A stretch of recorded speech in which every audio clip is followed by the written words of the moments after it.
ఒడిశాలోని బాలాసోర్లో విద్యార్థిని ఆత్మహత్య ఘటనపై కాంగ్రెస్ అగ్రనేత రాహుల్ గాంధీ ఆగ్రహం వ్యక్తం చేశారు. ఆమెది ఆత్మహత్య కాదని బీజేపీ వ్యవస్థ చేసిన హత్య అని ఎక్స్ వేదికగా ట్వీట్ చేశారు. బాధితురాలిని రక్షించడంలో ఒడిశాలోని బీజేపీ ప్రభుత్వం విఫలమైందంటూ మండిపడ్డారు.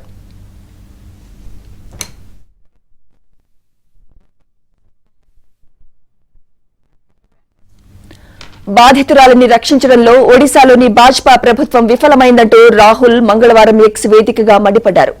ఒడిశాలో న్యాయం కోసం బాధిత విద్యార్థిని ధైర్యంగా లైంగిక వేధింపులకు వ్యతిరేకంగా తన గొంతుకు వినిపించిందని, ఆమెకు న్యాయం చేయడానికి బదులు బెదిరించి హింసించారని రాహుల్ ఆరోపించారు. బాధితురాలిని పదే పదే అవమానించారని, ఎప్పటిలాగే బీజేపీ వ్యవస్థ నిందితుడిని కాపాడేందుకు ప్రయత్నిస్తోందంటూ ఆగ్రహం వ్యక్తం చేశారు. దేశంలో కుమార్తెలు కాలిపోతున్నారు, ప్రాణాలు కోల్పోతున్నారు, అయినా ఇంకా మౌనంగానే ఉంటారా అంటూ రాహుల్ మోదీని ప్రశ్నించారు. దేశానికి మోదీ మౌనం అవసరం లేదని, వీటన్నిటికీ సమాధానాలు కావాలన్నారు. భారతదేశ మహిళలకు భద్రత, న్యాయం కావాలంటూ రాహుల్ డిమాండ్ చేశారు. బాలాసోర్లో ఫకీర్ మోహన్ కాలేజీలో ఇంటిగ్రేటెడ్ బీఈడీ 2వ సంవత్సరం చదువుతున్న విద్యార్థిని విభాగాధిపతి సమీర్ సాహు లైంగికంగా వేధించాడు.